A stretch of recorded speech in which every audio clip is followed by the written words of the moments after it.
আগের একটি ভিডিওতে আমরা দেখেছিলাম কিভাবে অটোমেটিকভাবে বর্ডার ইনসার্ট করা যায়, অর্থাৎ আমরা যখন ডেটা এন্ট্রি করব সেক্ষেত্রে অটোমেটিকভাবেই আমাদের কিন্তু বর্ডার অ্যাপ্লাই হয়ে যেতে থাকবে।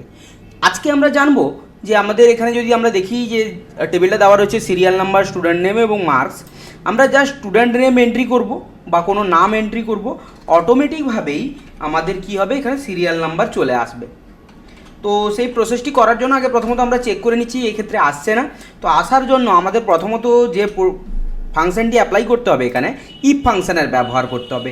এখানে আমরা নর্মালি সমান চিহ্ন ব্যবহার করব, তারপর ইফ ফাংশন দিব। আমরা এর আগেও জানি যে ইফ ফাংশন কোথায় ব্যবহার করা হয়, যেখানে কোনো কিছুর উপরে নির্ভর করে যখন দুটি উত্তর আসে, বেসিক্যালি কোনো কন্ডিশনের উপরে ডিপেন্ড করে যখন দুটো উত্তর আসে, তো সেই ক্ষেত্রে আমরা ইফ ফাংশন ব্যবহার করি, যে সমান চিহ্ন দিব।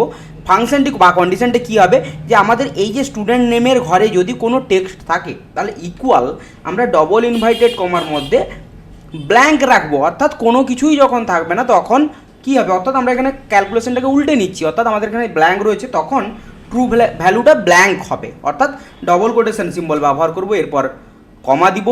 এরপরে ভুল উত্তরটা কী হবে, যদি কোনো টেক্সট থাকে সেক্ষেত্রে আমরা একটি ফাংশন ব্যবহার করব, যে ফাংশনটির নাম হচ্ছে রো, দিয়ে ফার্স্ট ব্র্যাকেট শুরু করব, করার পর আমাদের রোয়ের একদম প্রথম, মানে যেহেতু আমরা ওই কলামটিতে ক্যালকুলেশনটি করছি, প্রথমের সেলটিকে সিলেক্ট করে নিব, ব্র্যাকেট ক্লোজ করব, রোয়ের ব্র্যাকেট এবং ইফের ব্র্যাকেট, এন্টার প্রেস করব।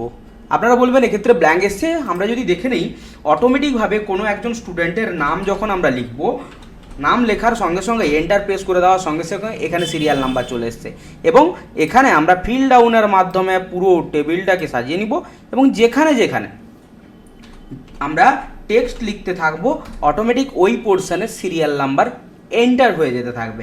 আমরা আরও কিছু ক্যালকুলেশনগুলি দেখতে পারি। আমাদের এই ধরনের ভিডিওগুলি দেখতে গেলে আমাদের চ্যানেলটিকে সাবস্ক্রাইব করুন, আমাদের ফেসবুক পেজটিকে ফলো করুন।